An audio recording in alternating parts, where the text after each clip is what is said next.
what's up? Check out this blunt and honest review from the Jock and Nerd Podcast. That's us. My name is Imran. My name's Anthony. He's the jock. He's the nerd. And he's the rug boy. What's up, guys? Jock and Nerd. Okay, guys, we're here. Finally. Spider-Man, brand new day. Here's your spoilers. Strap yourselves in, you fucks. Spoiler time. I will try to contain my excitement. Geek boner. It's going to be hard. What we are dealing with is the fourth MCU Sony Spider-Man movie. This is the 8th appearance of Tom Holland Spider-Man in a movie. This is the 9th live-action Spider-Man movie overall. The 11th Spider-Man movie overall, if you include the Spider-Verse movies, and the 38th MCU entry into the saga. And I just need to pause and go back in time and tell my 12-year-old self that, kid, when you grow up, there's going to be 9 fucking Spider-Man live action movies. Just wait. I would have fucking shit my pants. It's an amazing time to be alive. This one, directed by Destin Daniel Cretton, taking over for John Watts, who did the first 3, but written by Chris McKenna and Eric Summers, who have written all 4 movies. On the Rotten Tomatoes, let's get into some numbers. Spider-Man sitting at 90% tomato meter, 98% popcorn meter. On Metacritic, 66. Fuck you, Metacritic. Let's move on to Letterboxd. Letterboxd. The word critic is there. Yeah, I like this better. 4.1 on the Letterboxd. This movie was made for $225 million. How does it do opening weekend? You know, it does all right. It does all right. It just pulled in $360 million domestically. Globally, it's sitting at $932 million.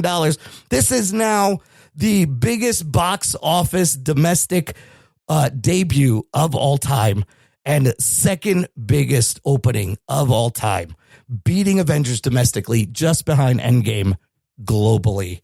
This is the best ever opening for a Spider-Man movie, a solo superhero movie, for a Sony movie. This is only the second film in history to cross 300 million and 900 million domestically worldwide on opening weekend. It is the best ever opening for Zendaya, Destin Daniel Cretton, and of course, best opening for Tom Holland. These insane numbers all happened without any IMAX screens. And in fact, it just came out today. The Odyssey had locked in IMAX, and people now they're seeing the what's happening, and they're opening up IMAX screens this Thursday for Spider-Man Brand New Day, meaning it's going to make even more money. Yeah, we might as well just give you the trophy for the box office draft, huh? Also, I think it's over. That draft is over. I don't think anybody can beat me now. Because if this makes $1 billion in one weekend, it's easily hitting 2.5 by when everything's done. Meantime, number 2, Odyssey hanging in week 3. Here's another crazy thing. With all this, everybody going to see Spider-Man, the Odyssey manages to make $51 million in its third week. It is now sitting at $911 million global, and it'll cross $1 billion very soon. Wow. It's going to become the biggest R-rated movie ever. It's probably going to end at like 1.5 billion. Additionally, those 2 movies have given the North American weekend box office $429 million. It is the biggest single weekend in the box office history, beating the $402 million record when Endgame came out. And both of the movies star Tom Holland, Zendaya, Bernthal. I don't know if that has anything to do with it. Do you think it'll make more than Spider-Man No Way Home? Spider-Man No Way Home was 1.9. Yes. This obviously biggest opening ever. This is hitting 2. It's beating that. You think so? The only, I mean, I think we'll talk about the movie. I think it delivers the goods. But the only thing is there's a event feeling to No Way Home that this movie Although it kind of does. No, it is an event, but it's not an event movie. Yes, but it opened fucking way larger than that said event. It is an event movie. But is it a movie that people are going to watch 2, 3, 4 times? Because that's what you need. Yeah, I think they will. Tom Holland appears in the top 4 biggest domestic openings in history. Okay, where are we? Jesus, those numbers, I'm still stunned by the numbers. Let's talk about the numbers. Yeah, let's talk about the numbers. So I saw a report come in before the weekend that they were saying 800 million. Yeah. And I thought that was crazy. Yeah. I mean, this movie, to be the biggest domestic opening of all time, I didn't see that coming. No. I think that speaks to one, I don't know about Marvel superhero movies aren't dead. That's clearly but I think beyond superhero movies, I think Spider-Man is just such a name at this point that, I think the character itself just transcends everything. But I also think, and this is the point I wanted to make, is the general point is movie theaters are back. Yeah. Because if you look at year to date, I'm looking at Box Office Mojo right now. We're at $6.1 billion. Oh, that's good. This is the most amount of money that a movie theater that to this point has made, or the movies have made domestically in over 5 years, 6 years. Yeah. It's beaten every year prior to that. Last year, it's $900 million ahead of last year. Wow. And here's the cooler part, though, which I think you guys will enjoy, and I think everyone should enjoy. A lot of times, the top 10 movies of the year were made up of franchise movies. Yeah. But if you look at the top 10 this year, currently, and Spider-Man's going to be number 1, right? Mm-hmm. But you have Toy Story 5, kids movie, obviously franchise movie. Super Mario Galaxy, kids movie. Odyssey is 3. Nice. Michael is 4. Wow. You got Spider-Man Brand New Day. You got Project Hail Mary 6. Yeah. Obsession 7. No. Devil Wears Prada 2, 8. Backrooms 9. Star Wars 10. So half of the movies are all original movies. That's a change. And if they can get to 9 billion, 10 billion by the end of the year, that's 2019, close to 2019 numbers. Well, what I'm just getting at too is it's a mix, right? So you have franchises, but you also have original IP. And even if you look at the movies that have done over 100 million, movie that, 100 million is typically hey, that's a good barometer. Now it might be 150, but let's just say it's 100 million. Yeah. You've got a movie Hoppers. Yeah. That's original, right? Yep. Pixar. Yep. Disclosure Day. Yeah. Made over 100 million, and Goat. This is fascinating because you got what you're seeing right now in the box office is what are the clear draws? You've got kids movies. Yeah. Superhero franchise type stuff is still working. Yeah. Horror. Yeah. But then you've got these you've got Michael, and you've got the Odyssey, and you got Project Hail Mary. So you've got all sorts of things happening. Yeah. The only things you're not seeing right now, which is interesting, is comedies aren't there yet. Right. That's still going to take a little bit, I think. But what I'm getting at is I think the box office is bouncing back, and I think people are going to the movies, and I think Gen Zers or whatever, I think the movie going experience seems to be in full effect, which is good. Yeah. Yeah. It's wild because it's almost back to before the franchises were ruling the multiplex. Right. Now it's a mix of original different things and some franchise, not just I think what you would want. Yes, you don't want every movie to have a number after it that's in the fucking thing, right? Like we used to have for many years. Right. It was sequels. So back to your points about these numbers. Superhero fatigue is not a thing. What is a thing is picking the wrong fucking characters to make the movies and making them shitty. When Spider-Man will always fucking pull. And B, man. Well, I don't know about that. Okay. I'll pump the brakes on that one. Yeah. On which part? We just had Superman come out, and it didn't do anything close to this.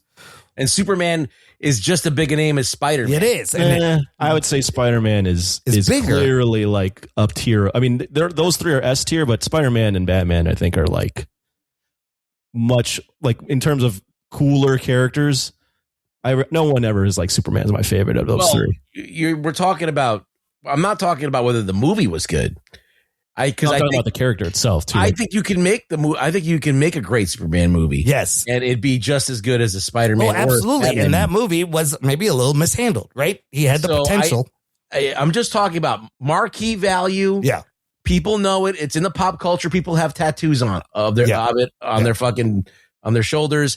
It's everywhere. The Superman symbol. Everybody knows it. So you can fuck it up if you. I mean, it doesn't mean that comic book movies are bad.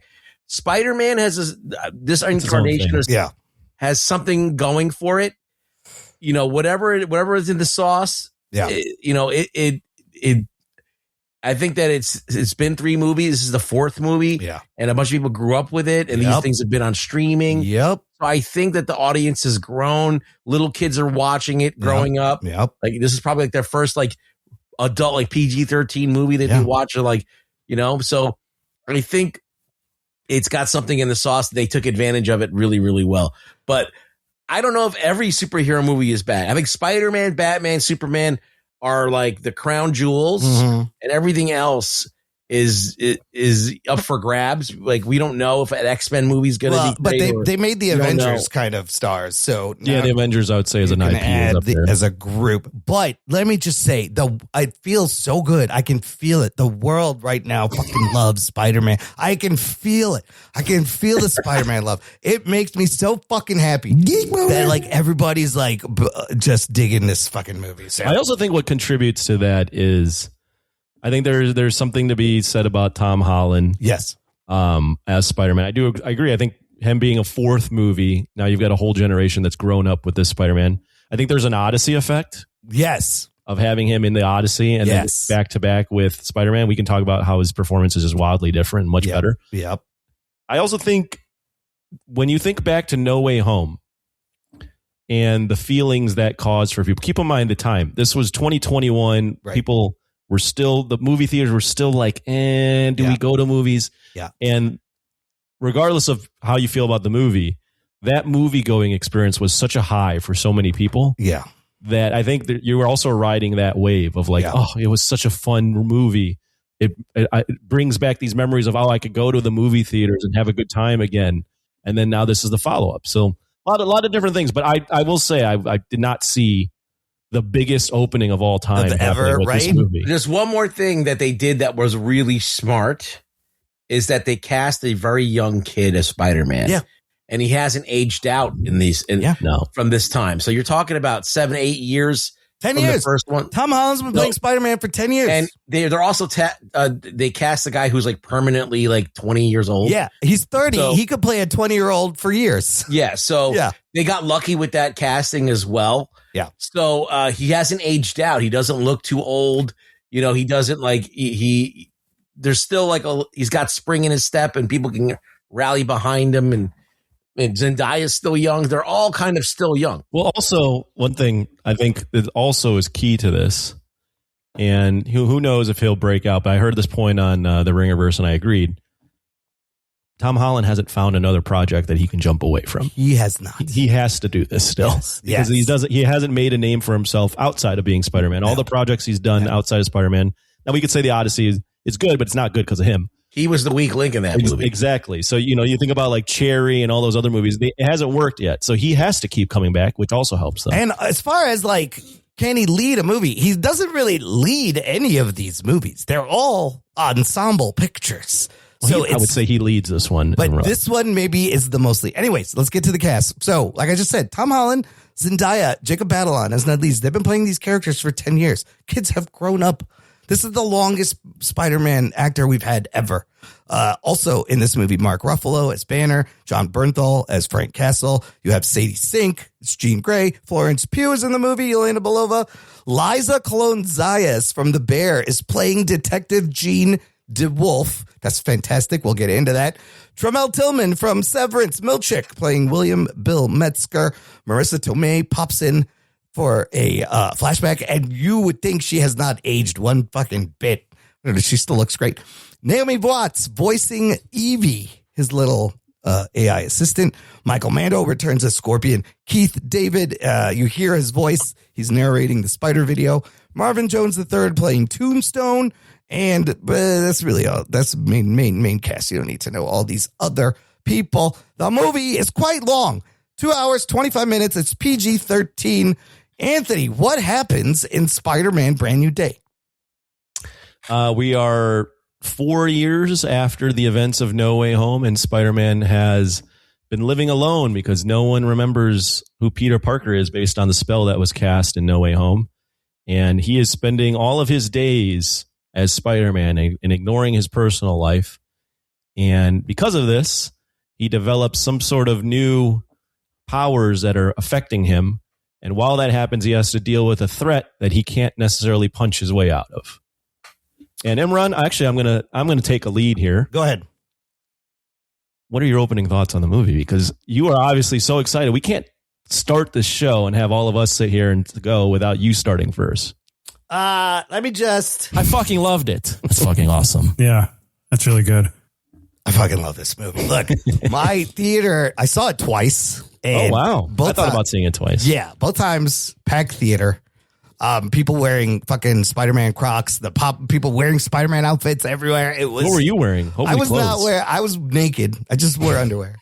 I knew I was gonna geek boner all over myself. Anyways, Spider-Man 4. What can I say? I love the kind of street level grounded take. It was thrilly. It's funny. It's emotional.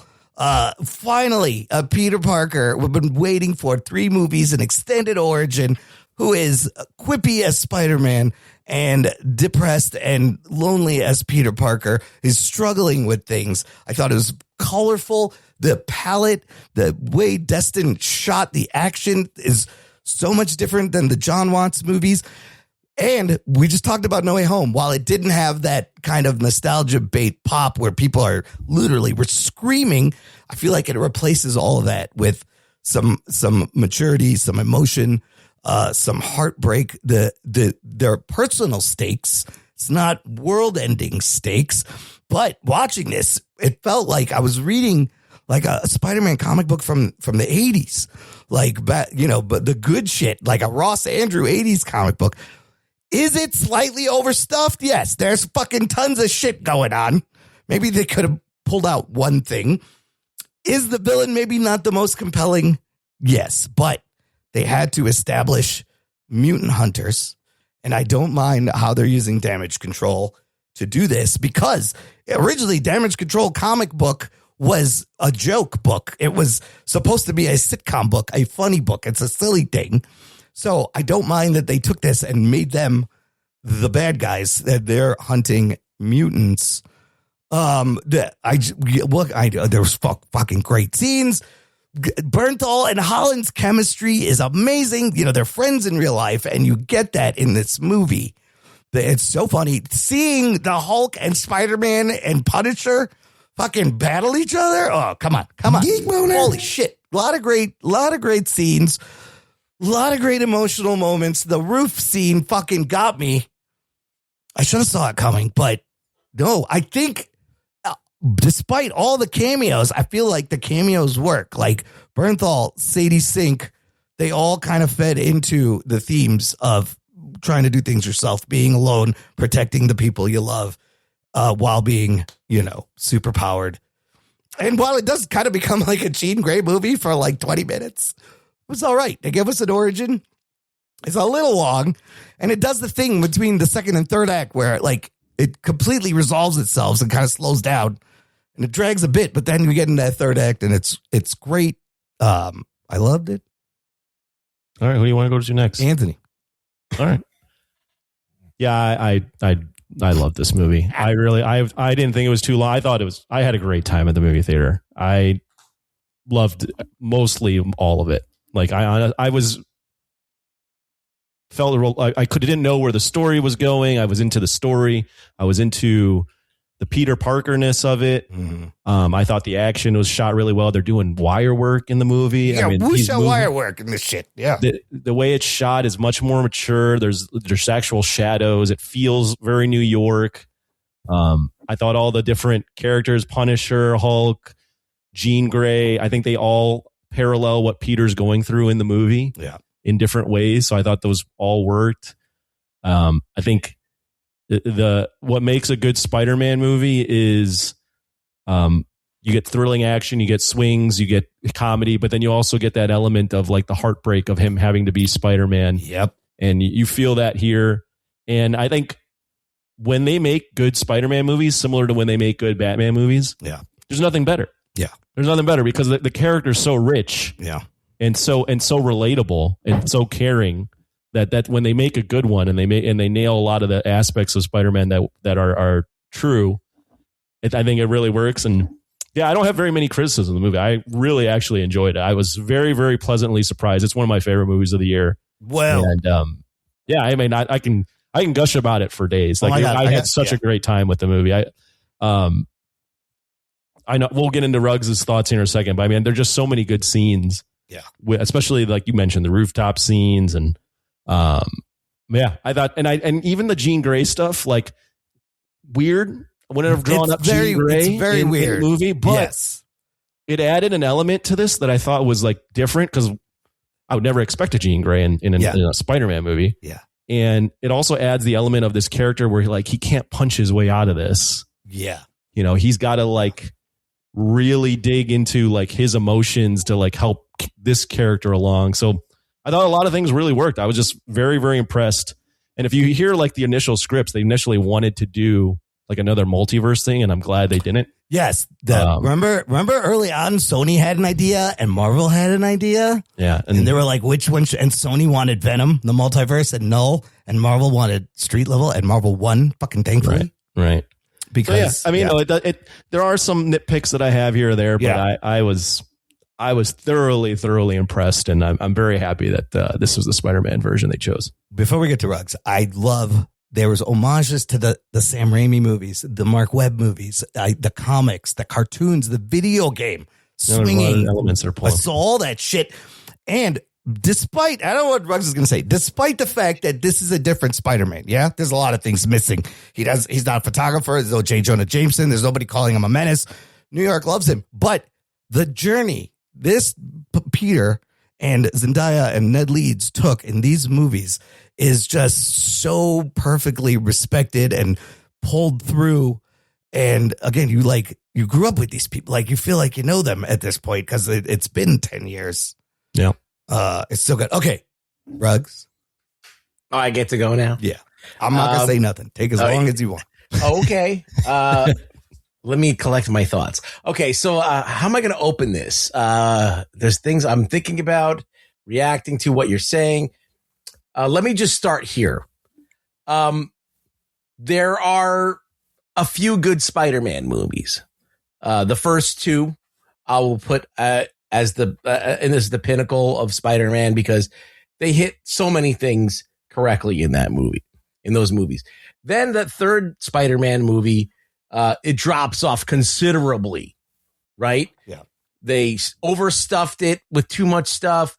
Some of the stuff was played off like very, very campily. And then you have ridiculous dancing and stuff like that. And they also do Mary Jane real dirty in that movie. Yes, they do that. And then they try to like get back. And then they have some Andrew Garfield's good, but all that other stuff. And then they start this Spider-Man. And this Spider-Man is the Andrew Watts stuff, the Marvel Sony stuff. And it's clearly an Elseworld Spider-Man because they're kind of, they're getting rid of like a lot of the nuts and bolts. Uncle Ben's gone.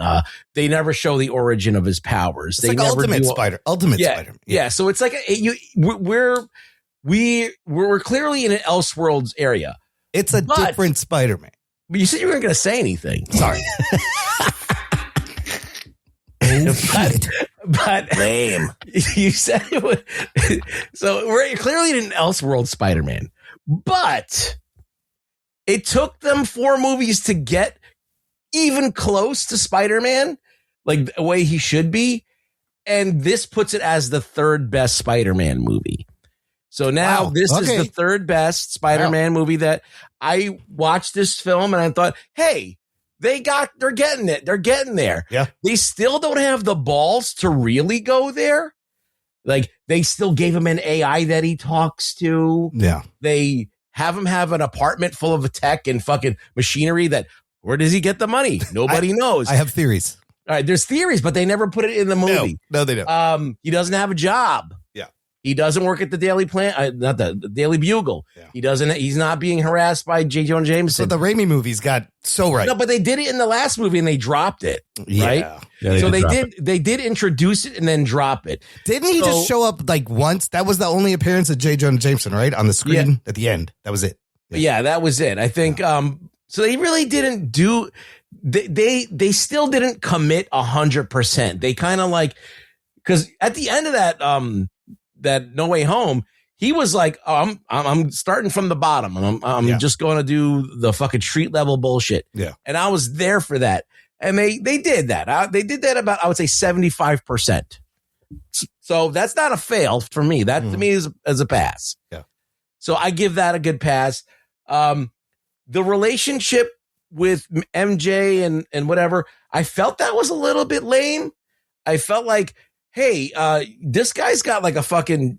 See, when the movie gives you a reason to solve a problem, yeah, and then they go the other way, that's the harder way or the much more. So, Ned comes up with a program that follows Spider-Man around. Yeah. Now, if Spider-Man really misses his friends, he could just show up and go, "Hey, aren't you the guy that has the app that follows me?" And then he could just hang out with them as Spider-Man all he wants. Well, I mean, he kind of did that. Well, wait. Imran said he wouldn't interrupt you, but he has. I never made that. The one that I heard this criticism. You said this in the Patreon. Plug Patreon because you can get our instant reactions. At the end of No Way Home, they addressed this because he was going to reveal himself to both Ned and MJ. Right. And then he's in the coffee shop and he sees MJ move her hair and sees a scar on her eyebrow and realizes in that moment that he's more of a danger to his friends than it's worth. Yeah. And he decides he has to stay away from them. Fuck. And I love how the cup and the letter play such a big part in this movie. It's great. So, well, it's not addressed in this movie. It was addressed in the last one. Okay. But there's clearly he's got the letter and he's thinking about it all the time. Correct. All right. So even though he made that decision, he's not 100% sure he's committing to it or whatever. He's kind of always pining it. He's got it in the first like 5 minutes of the movie. They show you the letter, and how and the actual narration is of the letter in the beginning, to kind of get everybody caught up to speed. So it's a thing. They make a thing out of it, like that he's yearning. So he easily has a way to solve this problem. He doesn't ever have to reveal Peter Parker. He could just be Spider-Man. They love Spider-Man. Ned loves Spider-Man. Yeah. He's got the automatic in to spend time with them and be around them without having to. You don't want to hang out in the fucking uniform. You want to relax. Eventually, you could just take the mask off and fucking be friends with them. Yeah, but that still then brings Spider-Man into their lives, and now they're in danger. Yeah, exactly. Yes, but I'm just saying that because he's still pining and still thinking about it and still tortured about it, he's not willing to even move on in any way. There's a girl who like talks to him on his floor. He doesn't pay any attention. Yeah. Right. So he's clearly still he's obsessed with this relation, unwilling to move on. But the right move is to leave them alone. And yes, absolutely. I like that they don't undo it really halfway. I thought it would be more interesting if he got entangled with someone else and then all of a sudden she comes back into his life. Yeah, that would be kind of interesting. Yeah. But anyway, with that said, they introduced some like Jean Grey, for example. Yeah. Like I'm not really sure I like Jean Grey as a bad guy. I don't like a Spider-Man movie with all of the enemies that they teased. Yeah, that they just become a hand wave, and then we now backdoor an X-Men movie through the Spider-Man movie where she's completely out of place and she's straight up like doing horrible things to people and has no accountability. She doesn't go to jail. Nothing happens to her. That's true. At the end of the movie, she's just like, I'm getting on a bus. Yeah, she also has a dude get smashed by a car. Remember that scene? She does so much more weird, crazy shit. Like what she does with MJ is horrible. Oh, it's horrible, dude. That was the most brutal gut punch. So, like, she's not a redeemable character, I don't think. Even though she saves Spider-Man at the end, she still needed to be held accountable for what she did. She's just looking for her sister. Yeah. But is that the best way to get it? Like, well, they always like this guy, Milchick, who goes. She could have easily just got him at home and like read his mind probably and be like, "Where's my sister?" She could have just followed him to his apartment and just figured out everything. Why didn't she just jump into him? Yeah, she could have. I mean, so when you choose to go the long way instead of the easy, direct way, yes. Oh, because you don't need the movie to happen. Unfortunately, I see that and I go, like, is it the best movie to like be crowing over? Because, like, so I'm like, yes, of course they have to do this to make the movie happen. They have to do all these things that can have easy solutions that are right in front of you, hanging right in front of you. But we take the long way to have the movie happen. But I got to call it out. I enjoyed the ride. Yeah. I was on the ride, but I was like, is this, when I take a step back from it and I criticize the movie, I'm like, is that the elegant way of going about it? I mean, the only thing though with superhero movies is you have to nerf them. Yeah. Because I mean, if you put the superheroes to their absolute powers, Hulk is just destroying the world. Yeah. Like he can't even fight Spider-Man. Yeah. Jean Grey is gonna completely mind fuck every single person. Omega level. Like there's just, I think there's ways in comics where you can overwrite get away with things in power sets that you can't get away with. I think that they are kind of alluding to the fact that Jean Grey is not at the apex of her powers yet. She's just learning how to use them.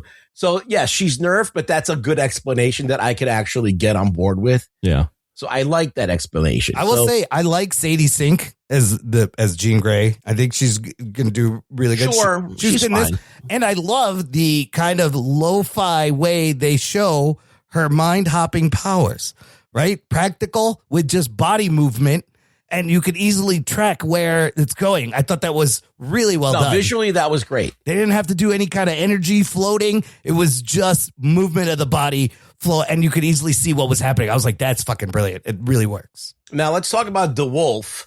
Oh, so Spider-Man's talking to DeWolf. Yeah. And if you don't know who Jean DeWolf is, she's from the Sin Eater thing where she gets killed and she dies a horrible death. It is a dark, dark story. I hope they do it. I hope they do. They will never do it. But this lady is with her kids all the time. Like, she's like on the phone with Spider-Man. When is she like doing police work? She's hanging out with her kids on the subway. Like, is that Spider-Man? Yeah. So she's like Spider-Man. They did it twice. Like, they could have just did it once, but they did it like a bunch of times. And I thought that was weird. Anthony, in the comics, Jean DeWolf is kind of like, it's his Gordon, a little bit. Yeah. But there is a character called the Sin Eater. And it's, I know. I've heard about it. You heard it? Yeah. And he doesn't have any powers. It's just this guy in a mask and a sawed-off shotgun just walking in, blowing people away. Yeah. And it's fucking dark, and he does end up killing her, and Pete feels bad, and he almost kills fucking Sin Eater. It's so good. Daredevil's involved. I think that's the great thing about the Sin Eater, not to get off the plate, was that like even though Spider-Man's got amazing powers, there's just psychos everywhere. Yeah. And and you can't you don't never know when someone's going to do something horrible. But so let's get back to this film. So yeah, Jean DeWolf was fine. I like that they introduced her character. Yeah. The woman who's playing her is fine. She's really short. I mean, she's shorter than Tom Holland, and that's hard to do. She's from the Bear. So but yeah, she's like this tiny lady, but she's a cop, and hopefully she's only arresting people that are under 4 feet tall, but because otherwise they're gonna just toss her like a rag. I'm after the short kings. I'll get them. They have the kids purposely sitting down, so she's those kids are tall as shit. They look so tall and lanky. But what else? Damage Control as the bad guy. They did flip it. Like, Damage Control is a joke. They just clean up stuff to make them the guys that make the Sentinels. Is that's weird to me. Look, they're going to be the mutant hunters because I think Spider-Man leaves his. So anyway, the movie has this convention where they're trying to do Straczynski's other thing a little bit, and or like the Neogenic Nightmare from the cartoon. Yeah, where like Spider-Man is doing like Brundlefly. He's gonna transform into a spider because he's been Spider-Man so long because he doesn't have a job and he doesn't have. He's Spider-Man all the time, so he's constantly in spider mode and doesn't have any other like human life to counteract that. So he's becoming more spider-like. And I don't feel like that had a satisfying like end to it. Like, I didn't feel like, number one, it got out of control to a point where like I think he hurts a cop or something. He almost kills a cop. He almost kills a cop because he almost kills lost, a cop. Yeah. But but it feels like a little venomy and not enough like what I feel like that was a missed opportunity. I feel like it was just that's what I they just kind of like they didn't go all in. They kind of just they just a little bit. I mean, the black eyes make sense when you see the spider. No, and I stuff. like that. That's a great effect. I think that's cool. I would, let me jump in real quick. Yeah, I disagree respectfully. Yeah, I think the Spider-Man mutation is an allegory for the grief he is going through. And the fact that he's not dealing with his grief, it now is manifesting in this different way. And he has to figure out, basically the premise of the movie is, who is Spider-Man if he can't be Peter Parker? And at the end, when he's going through the mutation again, and she asks him, who are you? Is Peter Parker or Spider-Man? He says both. Yeah, he can control it. Now he's embraced both sides of him, and he's embracing the fact that he needs to be Peter and give himself attention as Peter as well as being Spider-Man. He can't do it as just Spider-Man. His grief is manifesting in a way that's now affecting him as Spider-Man. Yeah, that all tracks fine. That doesn't bother me at all. It's just how they chose to visualize it and bring it to the screen. It's like in the other, like he transforms. He has actually he basically gets a whole upgrade, you know, in the way he operates. Here they do like the black eyes, and then he has organic webbing, which is, I think, maybe enough, but. Well, he shoots the webbing and tears apart a sword with it. Like, he's much stronger. It parallels to me. So the way, when I mentioned earlier how like each of these side characters relate to him in a certain way, it parallels what Hulk has gone through throughout the movies, where he's suppressed the anger that he's had, and he's not fully formed as the Hulk. Yeah. So that's why he has the Hulk in this movie. They're both trying to control. They're both trying to control something that if they just were to embrace, they might be a much more well-rounded character. Right. But in the comics and in the cartoon, he sprouts like extra arms and shit. Then you don't need to do that. No, you don't need to do that. But like, that's the horror of it. Like the reason why he's so like intent on stopping it. Here, it's just like he gets violent, and he just gets a little bit more violent than he'd like. Yeah.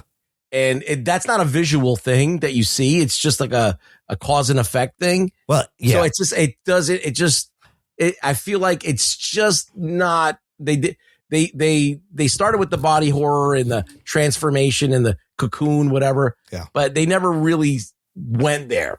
Well, I like what they did was fine. I'm not saying it's bad, but I'm just saying I know what it could have been, and I know like what they were referencing, and it never actually went there. I never read. They're just kind of like grazing it slightly. I never read the others. No one really likes that other comic. So I don't know where it fully went. They took a storyline that not a lot of people really give a shit about, and they turned it into something that was a little different that worked for this version of it. Also, that Scorpion scene where he's like, "You think I'm Scorpion?" and he kind of loses it and he throws him in the car. It reminds me of the thing in the comics where Spider-Man, he goes, my secret is I'm always holding back. Like he has to punches, he has to, or he will kill a motherfucker. And we see that a little bit when he loses control.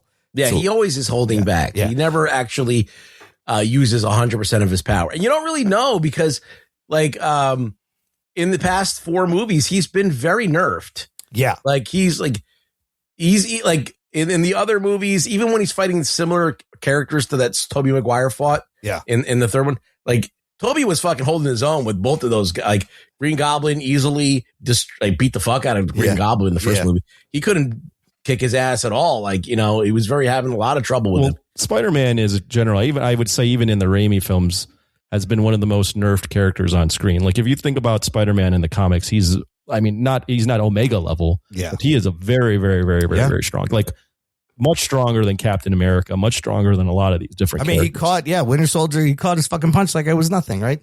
Well, in the movies. So I'm saying in the comics, he is a very, very strong character. Yeah. And they have him in this movie, like swinging around and hitting cops and stuff. And it's like, he would cave their chest in if he really wanted to. Yeah, he's holding back. Did he go, I forgot, did he go Feral Spider with the Hulk, or no, he only with the hand at the end? No, it was just the hand at the end. Dude, that would have been cool to see. Imagine Spider-Man.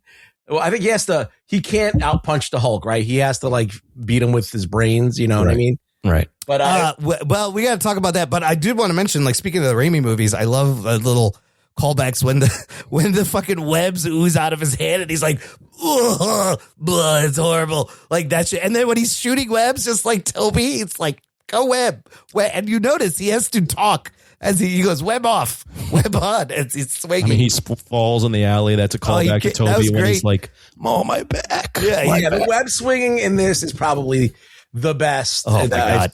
It reminded me a lot of the video game, though. Yeah.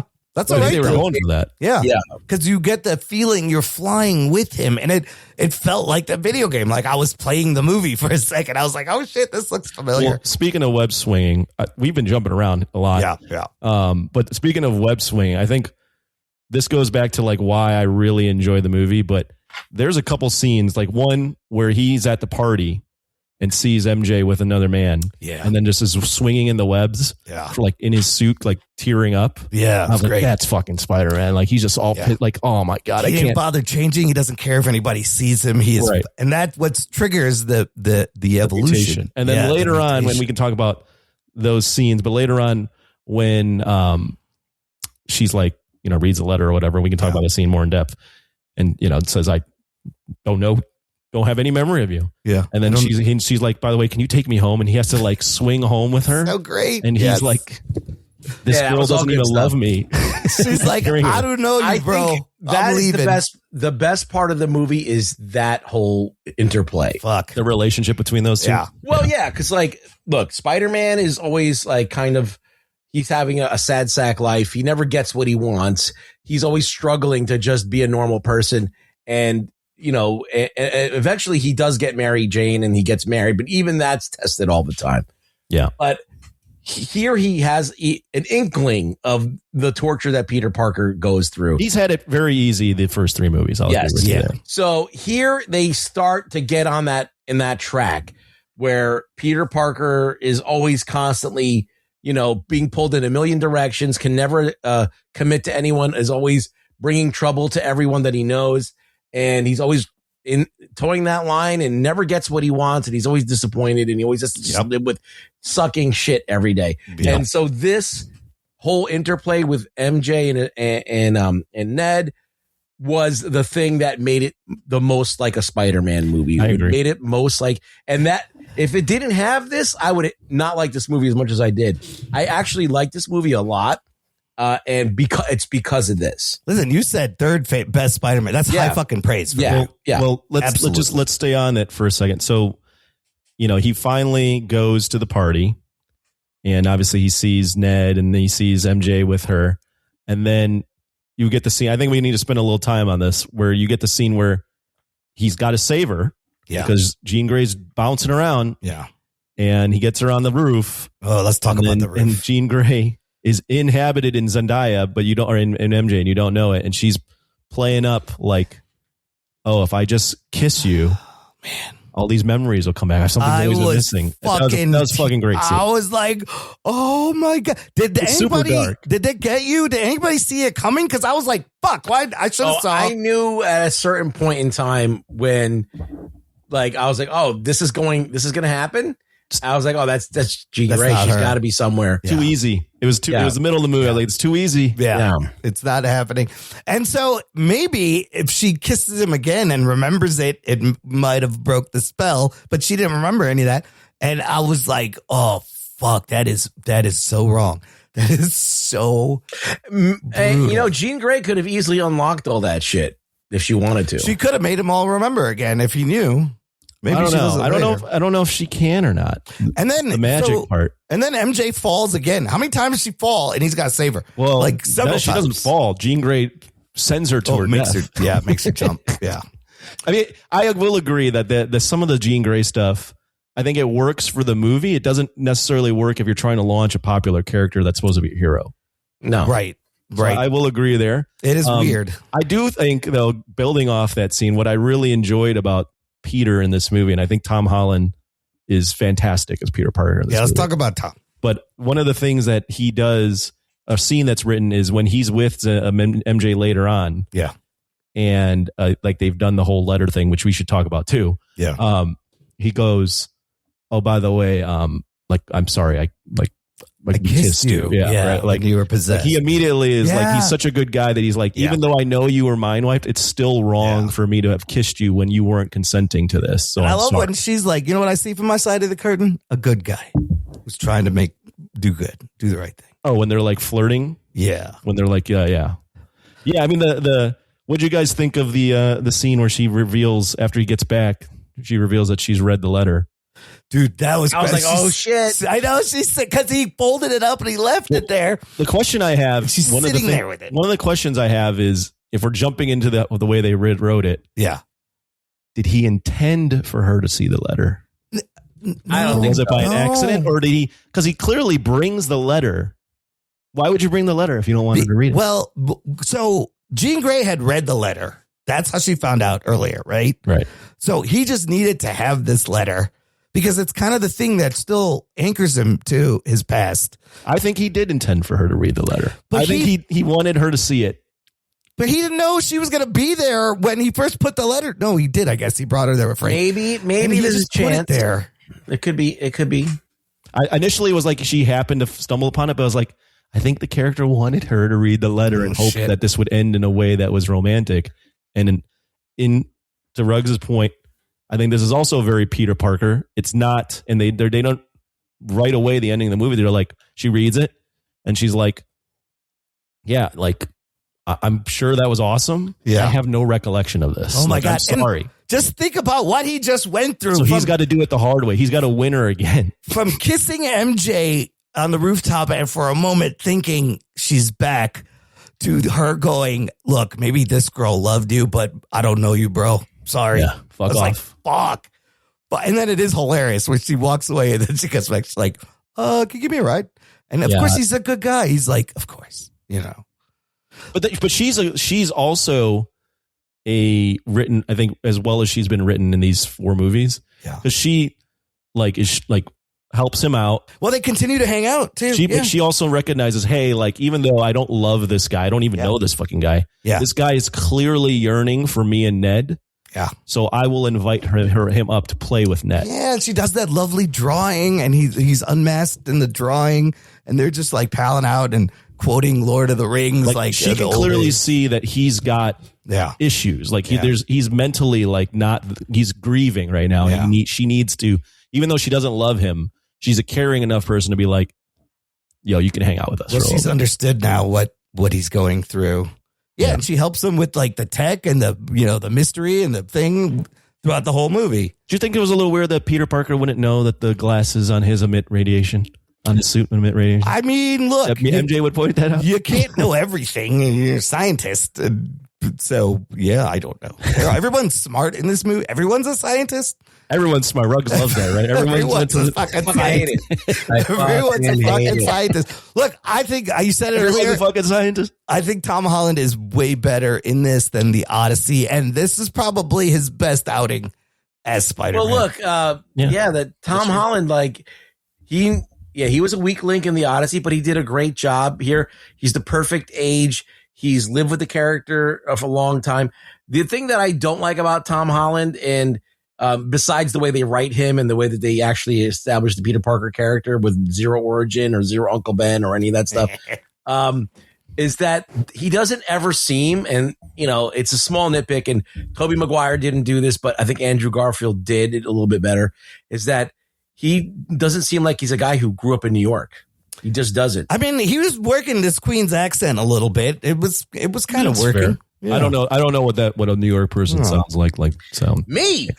Frank, come on. He sounds like fucking Bernthal. I think he's got John Bloody. Just that's how John Bloody. He's got much more. They write him in a way where he doesn't have to be like the aw shucks high school kid anymore. So he's got much more room to spread his wings. He's mature. He's grown up. But I mean, I think he did a good job servicing this kind of like, New York-ish person. Like, I think So some of the bits I loved is the fact that he was in the suit so long in this movie, and he's just walking around chasing down leads. Like he pulls a Columbo with Metzger. He's like, just one more thing.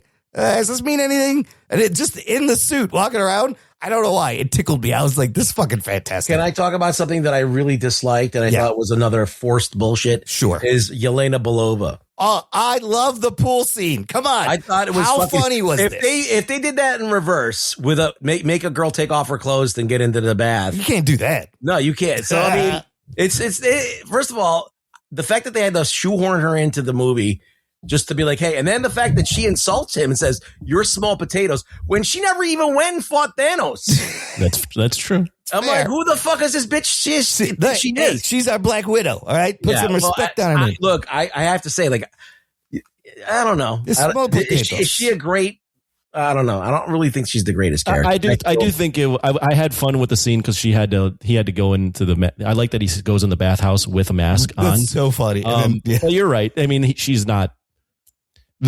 There probably could have been another. They probably could have done Captain America, Falcon. They could have just not done the scene. He could have gotten that info in there, else. and you know, she has to mention the new Avengers. She does mention a call. She's there to tie all the other shit together, right? Yeah, it's. But I love part of what they her. do to tie the universes together. I love Yelena. I love Florence Pugh, and like this is we're doing big potatoes. These are tiny potatoes. Like you already have the Hulk in it. You don't need to do that. You have the Hulk and the Punisher. Let's talk about that. Let's talk about Bernthal's Punisher, who for the first time is now in a Marvel movie doing PG-13. a PG-13 Marvel movie. I was worried, but I think they pulled it off. Simply because he says shit like 200 times in the movie. That's horse shit, dog. I really liked him in it too. So I think funny. I like that he and Pete have this bond where he's like kind of his big brother. They're frenemies. Yeah. I also agree. I also think part of why Punisher is in the movie, and this is why I think it works well, is Pete sees by being with Bernthal or with Punisher, Frank Castle, what can happen if you go all the way and you reject your personal life. And even Frank's like, you don't want to be like me, kid. This is a fucking curse. It's a sentence. Yeah. Like, right. But then also Frank, by being with Pete, starts to soften up because Peter's such a good guy that by the end, Frank realizes, hey, my methods, while I still will fucking kill people, like there is a line here. They got him shot. I almost killed my friend by doing it like this. Fuck, so I think they both grow from the movie. So I actually liked both of them together in the movie. I mean, they had some of the funniest lines, right? The whole Staten Island thing. Is like a Budapest thing, right? We don't know what happened, but clearly this is where they met. And then that whole thing where they're talking over each other. What does this look like to you? And then my favorite part is he's like, what do you need to fix this inhibitor? And he goes, you're not going to. He's like, you got a mouth on you, kid. And he's like, well, you got micro tools and this and that. And then he just goes, I got all that shit. And he goes, why? So then he goes, Bob's. He goes, bingo. It's fucking great. What'd you think, Rugg? So I know you don't. You have a lot of baggage with both Pete and this version of Frank. Yeah, Bernthal is like, you know, he's not the stoic. Oh, he is yelling. Punisher. He is yelling and shooting. He's an emotional Punisher. He's not the stoic, like contemplative, like super planner, like understands what's going on, improvising when things go wrong. He just like his blunt brute force and it's rage. And Punisher is like a controlled rage. So if you look at what they did in the Netflix stuff, you know, he's a fucking crazy. And then even in that one shot that we just saw, that Marvel came out, he murdered many people. Yeah, and he was a psychopath and whatever. So here he's still like willing to go places that Peter won't. Yeah, but they softened him up a lot. But I'll tell you this though, they made the chemistry enjoyable. At least. Oh, every scene I loved. And even when he's like, I built this inhibitor, and Frank is like, oh, well, you could just shoot her. Like, it's perfect Frank. I love when he shows up and he shoots at the Hulk, and Peter's like, you are out of your league, buddy. This is the Hulk. And he just goes, oh, shit, as the fucking Hulk destroys the ground. It's fucking great. What are you going to do, tickle him to death? Yeah, it's like, bring a bigger gun. Good idea, Frank. Like, hilarious patter. Well, even when he's drinking coffee and he lifts the mask up, he's like, that's the goofiest shit I ever seen. What the fuck are you doing? I saw that scene. I saw parts of that scene at Comic-Con. I thought it was amazing, and I thought it was also really good. What do you guys think of the three-way fight between those characters? I mean, it was over quick. It was over quick, really but that slow-mo shot, again, just like Feige said, I never thought I'd see fucking Spider-Man and Punisher fighting the Hulk like that. I'll tell you this. The Hulk looked fantastic. It's great to have him back. Rage Hulk is great. Huge. Looks just like, Sal Buscema drew him or whatever. Even Peter goes, I didn't think you could get that big. And I love that he raged out, and it wasn't because of Jean Grey. It was just the inhibitor broke. It was too late. Well, the Hulk remembered Spider-Man. So the Hulk, because he looks at him, he says, I'm Peter, I'm your friend. And that's when he stops and lets go. Yeah. Now, let me tell you another thing I disliked. We just kind of, we just kind of touched that with the Hulk. There's a lot of, how many movies are we at now? We're on a third or fourth movie where the ending is like you talk the person down. So we had the new Avengers, Thunderbolts. Yeah. We had the Captain America where they talked him down. And now we got a third one. So they're just, I guess that's the new therapy is the new superhero. But it's also, they do the thing where they introduce the thing and you think it's the villain, but really they're misunderstood and they're a good guy. Like they do that in every fucking movie. You're right. It is a pattern, especially we can talk about the ending, about, getting into people's heads and living, getting an understanding of their psychosis. It's just simply replacing Beam in the Sky, guys. It used to be Beam in the Sky. It used to be lots of cannon fodder, Beam in the Sky. Yeah. Now they're talking, they're changing it up. You gotta talk him down. Yeah, but they're doing it 3 movies in a row. You gotta talk him down. Well, let's get into, I think we didn't spend enough time on Jean Grey, but this is a good time to get back into her. Yeah. So I think Jean Grey obviously is another allegory for what Peter's going through in terms of the grief. Yeah, she tells him. What's that? She tells him at the end, right? Oh, like well, he figures it out. Yeah. No, but the speech she gives him, like, that life is over. You can't, who you're going to be, mirroring what he's going through. Right. I truly, it does become a Jean Grey movie for about 20 minutes, but I do like, even though that's copying, I do like where he's just like, all right, get in my head. Like, you'll see. Go ahead. Yeah. You'll see what's going on. Yeah. And I thought the speech that Aunt May was giving to Peter, now gives to Jean. I thought that was also like very well done. And I even like the part where she's like, I've got nothing. Like, I've got nobody. He's like, you got me. You got me. Yeah. You're not alone. Here's the thing about that, right? Earlier, I think it's either in Ned's board or in Peter's room. There is a sign that says, great power, great responsibility. I thought May was about to say that in those flashback scenes, but those words have never been uttered in an MCU Spider-Man movie, which is essentially... Yes, it has. When? Who said it? No Way Home, she goes... She said it? With great power must come great responsibility. She does say it in that movie. I forgot. Okay. She's, as Rugg loves, she is Uncle Ben. Yeah. She is. The first 3 movies were like the origin story for this. Yeah.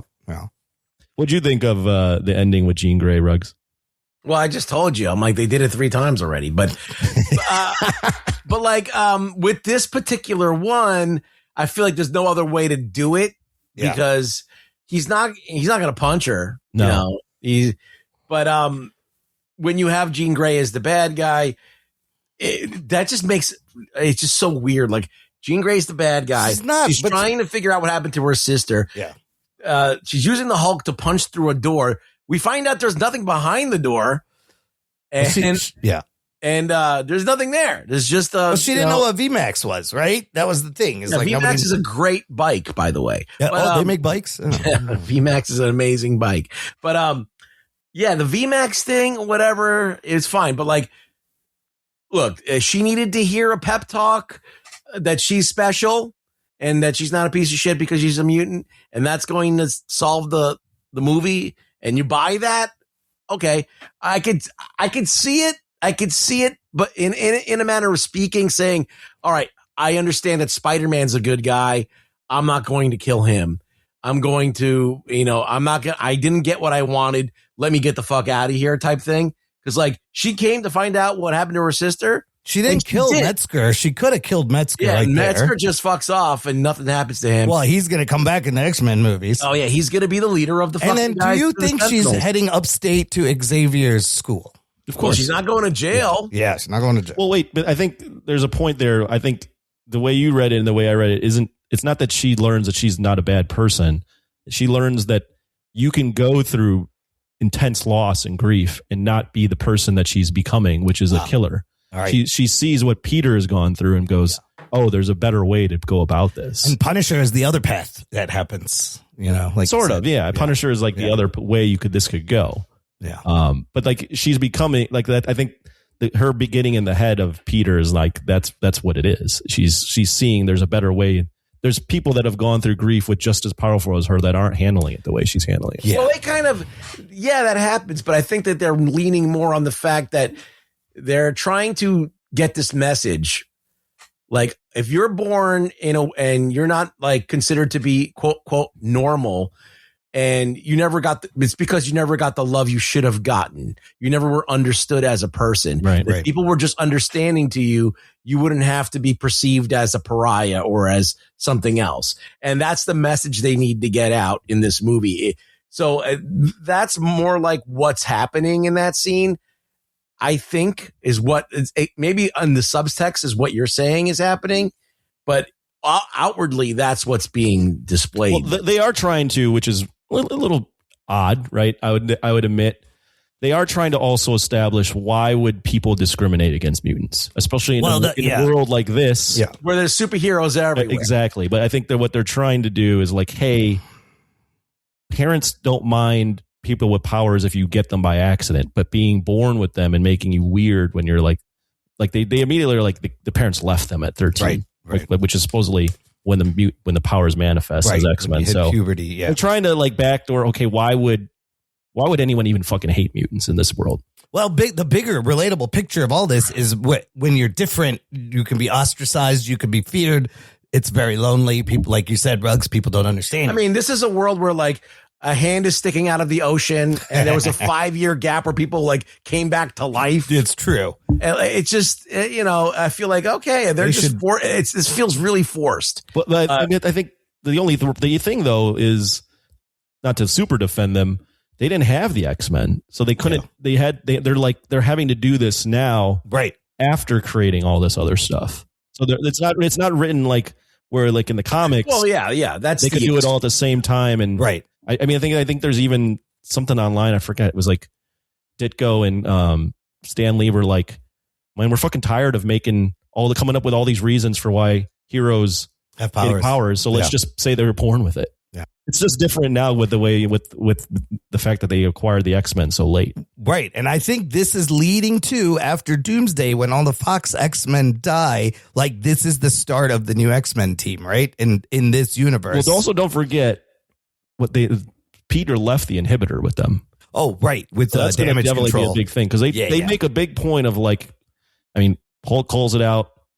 Mary Jane calls it out like, this is kind of wrong that you're doing this, that you're building this inhibitor. Right. So like they're obviously planting the seed. It's a little awkward. I will admit that it's X-Men. I would have never thought you'd do an X-Men origin story in Spider-Man. The inhibitor also remind me of the Doc Ock Spider-Man too. Wasn't also Ship X2? Wasn't there something that was just people's powers? Yeah. In the X-Men, there's always a collar or something. Yeah. That suppresses powers. Also at the end, I love the little detail where Jean is keeping Peter alive while he's in the hospital. Did you guys read it like that? No, Frank says he that. says it. Yeah. And then another detail. Remember at the very end, he's in the crowd and then Frank is put out of the costume and he's jumping around like a gorilla. That was great. For some reason, it's hilarious. He's like, I can't see him ever really doing that in real life, but it was enough for him to get. Yeah. But then that kid part was awesome. But do you think that was Jean Grey popped into that kid? No, no. No, I don't know. It's simply the fact that they were trying to convey how much Spider-Man, how popular he is in New York. Everybody loves because they've never in the first 3 movies. One of many criticisms was like these movies aren't even occurring in New York, right? So they're like fast tracking. Hey, like it's been 4 years. He's gone through all these heroes. He is a hero in New York. So when he's hurt, like the city's rallies around him, which is what they did in Raimi's Spider-Man, right? They carry him out like Jesus in the train. In Amazing Spider-Man, all the cranes. Spider-Man, you mess with New York City, right? Amazing Spider-Man, they have all the cranes go through. So you can swing off great. So they're doing the thing they always do, which is, hey, New York loves Spider-Man. We got to do this just different in a different way. What did you think? All right, let's go. So we're like kind of going through the movie at the end.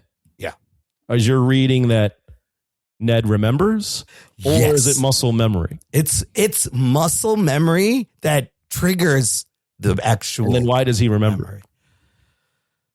Because their bond was that strong, bro. They're bros. You think he remembers at the end? I think he does because he goes, Peter. Oh, he never told him. He told him his name was Maynard. Remember, Maynard. I'm Maynard. Well, he says I'm Peter, and then they do that. Oh, handshake. That's right. And then he goes, Ned's Peter. like eyes open up. He's like, Peter. I think he remembered. I think he has been unlocked. So one of the theories online, and it's good to get your thoughts, is the reason, if you believe he remembers, is because in the last movie he has magic abilities. He did, yeah. That was kind of a wonky, and then thing. they just abandoned it. On yeah, what happened to the sling ring? You were slinging fucking magic around. So what happened to that shit? I'll give you my thought. I think he remembers. Yeah, I think there's always been a part of him that feels like something is missing. Because he's got the Spider-Man board. He's trying to like find out who this person is. Yeah. And even MJ, I think at some point she will remember too, because they cut to a scene where she's on the roof and she's touching the Dahlia necklace that he gave her. Yes. So like, I think what they're doing is they're planting in, hey, there's a memory that could be unlocked at some point with these characters. I think Ned was the first one to be like, oh fuck, like Peter. Yeah. Yeah. No, I think that's kind of what happened. I would love to see some more friends, like he could have made a Harry Osborn friend or some other people. But he needs friends. What is the, before we get into the post-credit scene, because I think this is interesting. If I know you would add in everything, but what would be the next thing that you would add to this Spider-Man that's from the Spider-Man lore that's missing? Would it be like the job? Would it be Gwen? Would it be Captain Stacy? What would you do? Venom? Like, what would you do where it's like, Black hey, Cat? This makes more Peter. This makes it more Peter. Well, I think that if you don't have a fully fledged Peter Parker, like you don't have a Spider-Man movie, and you don't have, and with Peter Parker comes with all this other stuff. So you have, Peter Parker has gone through many iterations of different girlfriends, different friend groups throughout time. But if you're just looking at let's say the era from the 1960s to the to the 2000s, like a nice, pretty large block, right? Yeah. 40 years, right? So of Spider-Man versus the recent stuff where they've gone all over the place. We have multiverses of Spider-Man and all that shit. So a lot for the large part of it, he is working as a photographer. That's not really a job anymore. Yeah, you can't do that. But I mean, you could, but you'd have to find something that's in the same realm. Like maybe so that's number one. He's got to have a job that's like something like that. Yeah, maybe he's like a whatever. He works for somebody. He works for a news and he tries to fucking get proof of stuff. Can I tell you my theories of where he makes money? How? Maybe Aunt May had an inheritance. Oh, you're talking about how he's got all that stuff. Oh, an insurance policy? Did the Avengers get paid? Does he have leftover Avenger money? I don't know. Okay. Yeah. If it's not that, it's definitely no one knows who Peter Parker is. So how's he going to get paid? That's true. So there's only one answer. There's only one answer. What's that? He's on OnlyFans. Oh shit! He's going on there going. Let me shoot my web at you. He's selling feet pics. Let's go back to what Ruggs was saying. He took this in a bad direction. But how did he afford all this shit? There's no answer because he's not just he just doesn't have computers. He has shit that can like Tony Stark level technology. No, you're right. Yeah. It was a question I had. I wrote down, how is he making money? How is he affording all this? Because at least the Raimi movies, like what a wonderful scene. And how come the Punisher's got this shit too? Because the movie needs to happen. Yeah. I think if I had to predict the next thing you would say, Ruggs, I would say you would flip it and have the cops not like him and maybe bring in like a Captain Stacy or something like that. Yeah, I would probably have more opposition to him being Spider-Man. Like, I think the people like Spider-Man, but the establishment does not. Right. I think that the people on the streets are like, they fucking love Spider-Man. Yeah. All right. And that's where why I like Spider-Man, because I'm from the streets.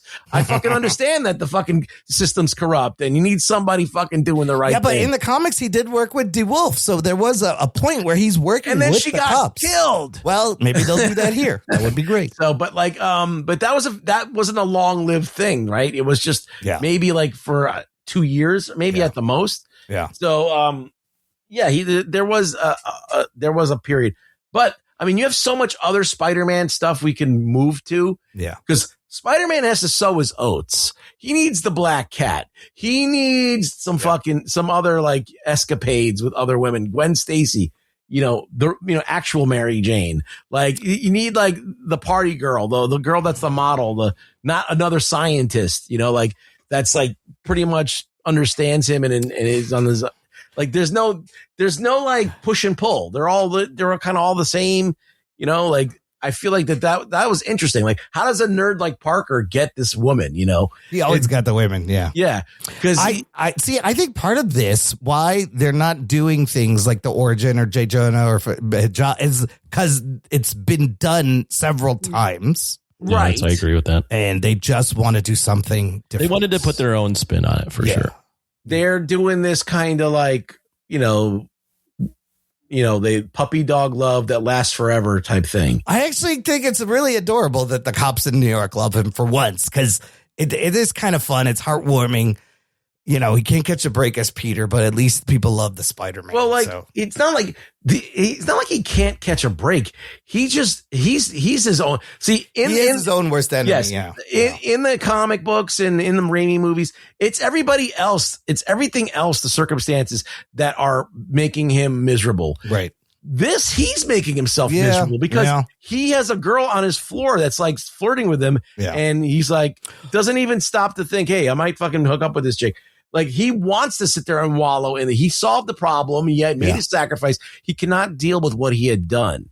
So it's a different thing. Yeah, he's suffering. Yes, you get the baseline suffering, which but I'm it's happy. the same. It's the same goofy shit from No Way Home, where he could have just called the fucking university instead of doing all this horse shit. And he's like, wait, I could have just called them. Like, at the end of the day, they picked the worst ways to get to Peter Parker.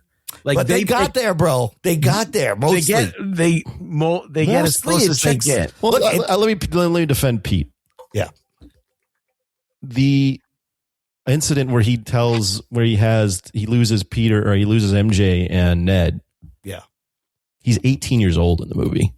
Yeah. So if you think about 18 years old and going through that intense of a grief, and then not talking to anybody about it for 4 years. Yeah. I think it's reasonable to conclude, like, hey, this guy'd be pretty fucked up.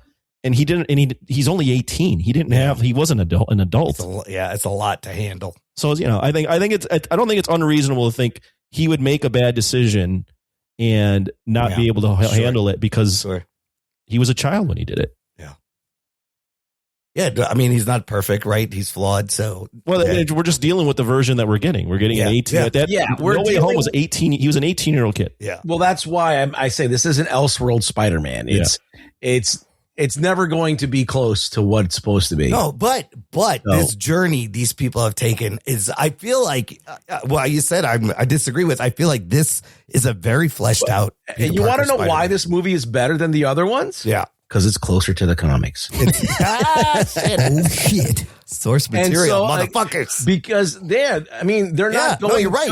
They're trying to make it feel like more like what the comics offered to you was a Peter that was on his heels, that had to overcome some angst, and that didn't have everybody. Like in the first Spider-Man, the Homecoming, he had like the hottest girl in school liking him, and she's like a foot taller than him. Yeah. Like in no world would that happen. Like, but they just wrote it that way. He's marrying Zendaya, who is 2 feet taller than him. So it does happen. Yes, it does. In real life? In real life. They had great chemistry in the movie. I will say also, yes. The direction they took, while I don't have as big a problem with the first three movies as Rogue Boy does, I do think it's refreshing to see that the movie is shot differently. Like there's definitely a different feel. There's more shadows. It's not this flat background. It's not this aw shucks like, oh, I'm Peter. This is awesome. He's grieving. And I think like I mentioned earlier, I think the action is shot just very well, like very differently. Yeah. Practical suit helps. Practical suit certainly helps. Like you can see his fucking ears in the suit a lot of times. The suit is fantastic. And what you said about the shadows is great, because those John Watts movies, he was all like evenly lit and smooth, and you could tell it was John Watts used green screen for fucking everything. It was too much. If you look at the behind the scenes of John Watts, they're literally, for any scene, doing anything, like literally if you're standing in front of a brick wall, that'll be green screen for no reason. Yeah. Yep. And apparently that tank scene was the first scene they shot in this movie. Yeah. And they shot it on the streets of Scotland, which was supposed to be New York, but they had real people. They were like inviting people to come out and see it. Remember we talked about that. Remember those photos from a year ago when they were shooting? I was like, look at these fucking pictures. The suit looks amazing. Those slow-mos that are recreating the comic book covers are actually shot on screen. Like the Scorpion one. Yeah, They add Peter, like jack his head back as he was getting hit. Yeah, they the filmed it in, ramrod. like 0.4. I forget what the aspect, but like, all those things were actually shot on screen. Like they actually utilized the fact that he's an athletic guy. I just don't like the way that they did the Amazing Fantasy. I thought that was lame. And the reason why is because Peter Parker in this movie is really small. Like he's actually like almost 6 feet in the comic books. He's 5'7" here. He's 5'7", and the guy that he's holding is huge in comparison to him. So it looks weird. The Amazing Fantasy cover, he looks like he's holding like a child almost, because Spider-Man's like a normal sized guy. Look, can we go through some of these Easter eggs that I really loved? The opening Marvel logo, all Spider-Man. But did you notice, like, Peter was disappearing in the scenes? Right, yeah. But very cool. That montage was exactly what I thought it was going to be, but I fucking love the Amazing Fantasy montage. Boomerang, Tarantula, Ramrod. Tombstone, I wish he had the biggest cameo. I wish there was more, but maybe we'll see him later. He looked great. Scorpion, you wouldn't consider a cameo then? No, Scorpion was like in the movie. Yeah. That one don't count, but they did do the same cover with that. The tail hitting him. Yeah. Tom Holland has a non-alcoholic beer brand called Biro. You could see it. It's in the bodega.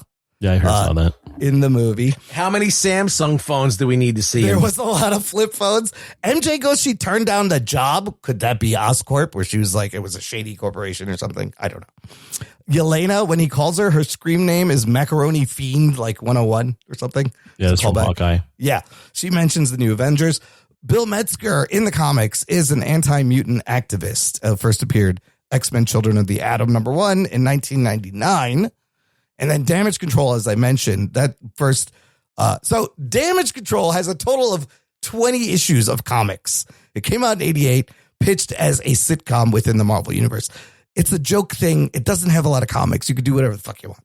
There is a Naruto poster in Ned's room. That's Crenton's next movie. He's doing live action Naruto. Oh, I love when he mentions Peter 2 with the organic webs, where he's like, Peter 2 had him. He was cool. Friendly Neighborhood, of course. He goes to ESU, and he's got an ESU hoodie in the comics. That's where he went. The Friendly Neighborhood line is from MJ. She goes, you're a friendly neighbor. Yeah. And he jokes. ESU is in there, and he went there in the comics. In this, he doesn't go to college at all. I love the Thanos question from that student. He doesn't go to college. He doesn't even go to college in this fucking. He's so smart, though. He doesn't need college. What does he need college for? He figured out an inhibitor. Unbelievable. Yeah. But she's like, why didn't Thanos just make more food? That's the running question on the internet is if he would have just made more food, it would have. That's funny. It would have been better. The guy's like, what's the answer? Hulk smash. Another Raimi callback. Every good Spider-Man movie should have a funny elevator scene. And this one, I thought had a pretty funny elevator scene. When he ignores the girl? No, when he puts her clothes on, and she's like, is that my shirt? Because no. And then it has her name on the back on his ass. It's pretty funny. I thought that was actually pretty funny. Easter egg, Peter and MJ kiss, catching MJ again. There's a Mayor Fisk poster in the alley. The boat the Punisher is on is named the Golden Girl. This is the same boat that is in Jerry Conway's Spectacular Spider-Man Run, issue 141 that the Punisher was on. You see Frank's family in the photos. He's using the Shocker gauntlet. Lots of Star Wars callbacks with the Chewbacca and the Legos. And Peter and Ned bonded over the Legos. Yeah. And the Lord of the Rings. Video game moves. I already said the great power, great responsibility. Black Dahlia necklace. He already said. Keith David narrating that Spider film, which was also funny because it was so disturbing. He's like, can you turn that off? And then Jean's probably heading to Xavier's school. And I already mentioned inhibitor similar to Doc Ock and other things. Let me ask you, this is the big question. Ruggs, this might make you mad. But now that Tom Holland's been playing this character for 10 years, 9 appearances, I feel like he's the definitive Spider-Man. Live action. Is he the definitive Spider-Man? I think he's in the most movies. Yeah. So, I mean, I think to a large generation of people, yes. Right? They grew up with him. I think that he fits the character to a degree.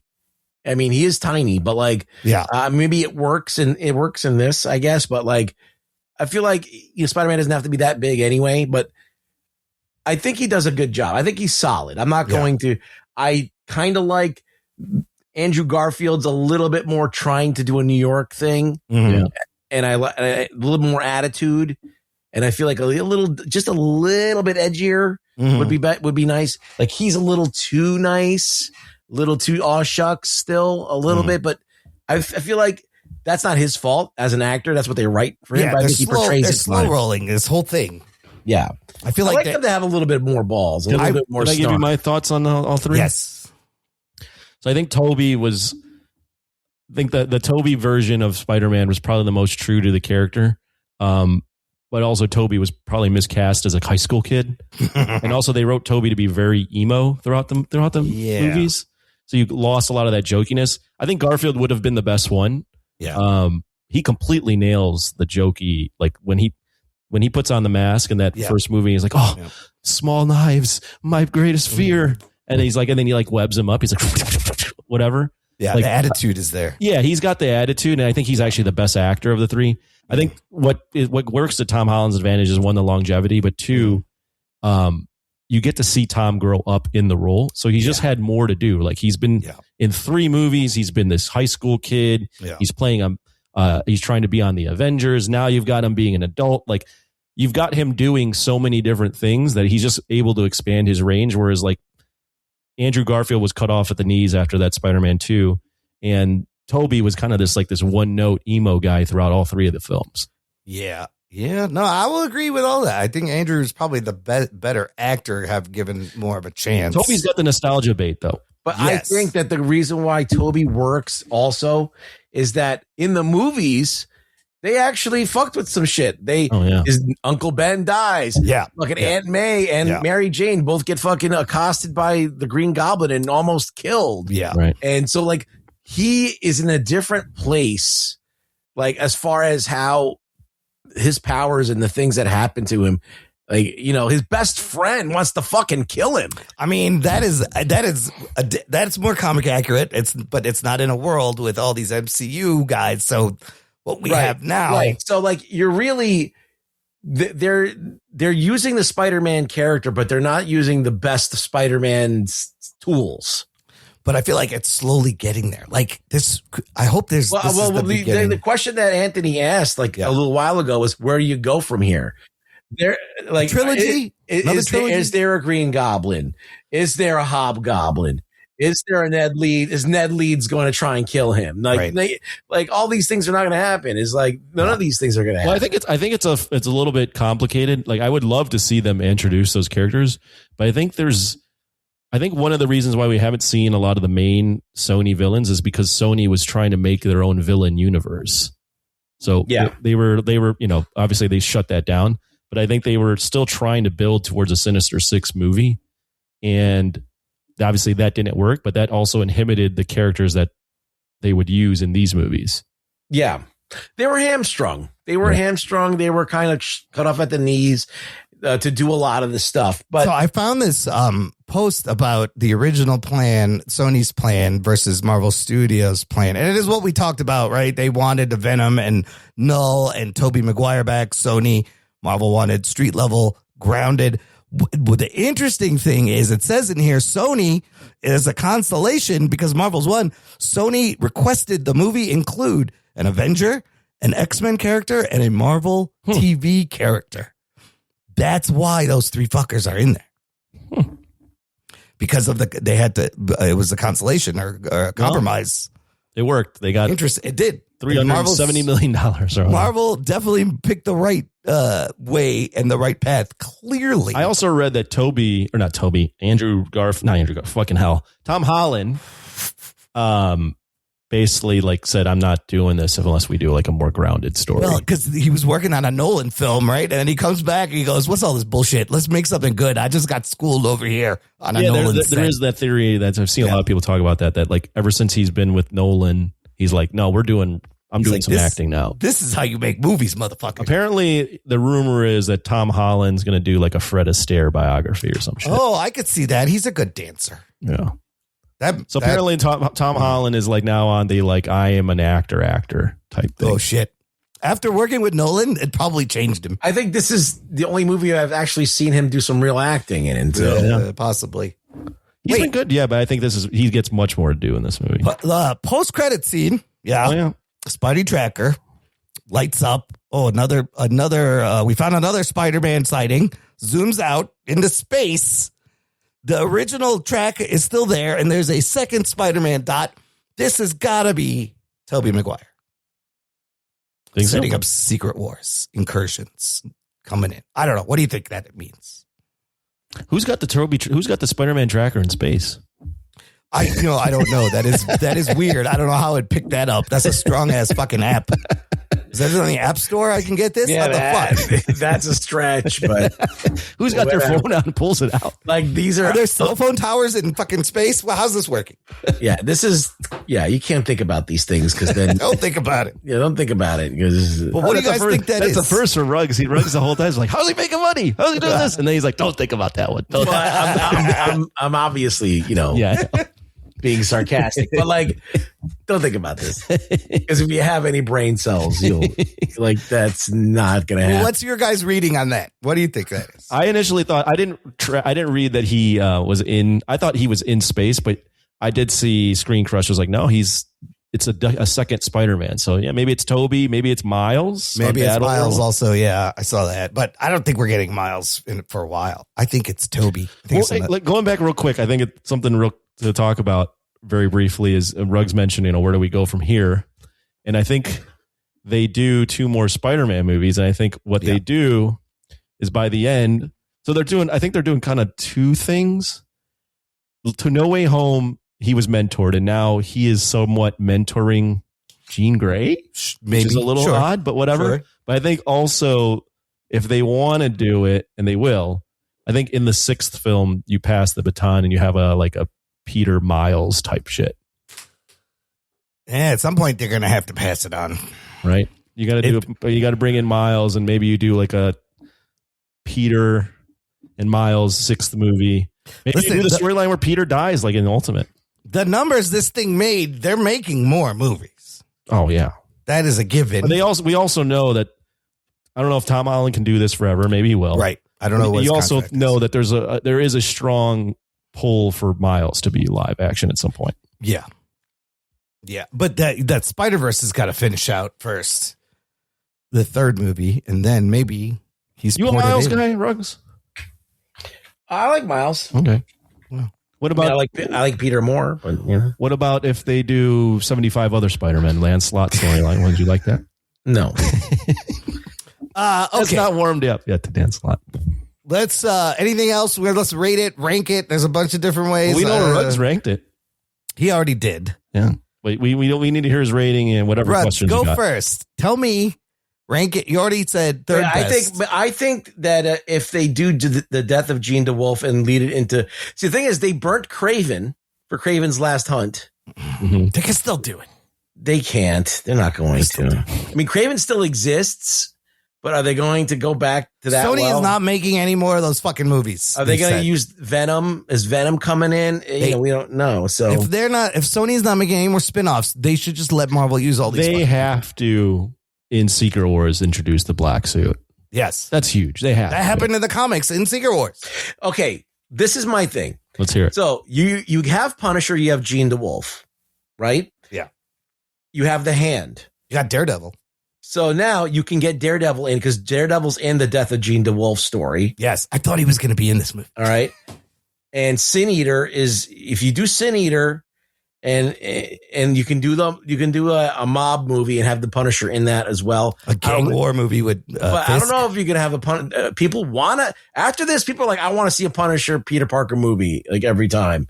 But I also want to see Wilson Fisk and Daredevil get involved. Yeah, I want to see the New York shit happening, right? Yeah. So maybe if they keep it New York, maybe it's okay. Maybe you can. I would say, listen, let's get the Green Goblin involved. Yeah, he's always a great villain. But and not only that, but he already knows the Green Goblin from the other world. You got to get Osborn. You need a whole Osborn. I feel like that kind of ruins it because he met the Green Goblin. Yeah. See, I don't know if I do. That's true. Because if you were to in canon meet Norman Osborn here, you'd immediately be like, oh, that guy's Green Goblin. Like, I'd fuck that guy. Whereas like the part of the magic of the comics is like, you didn't know that was Norman.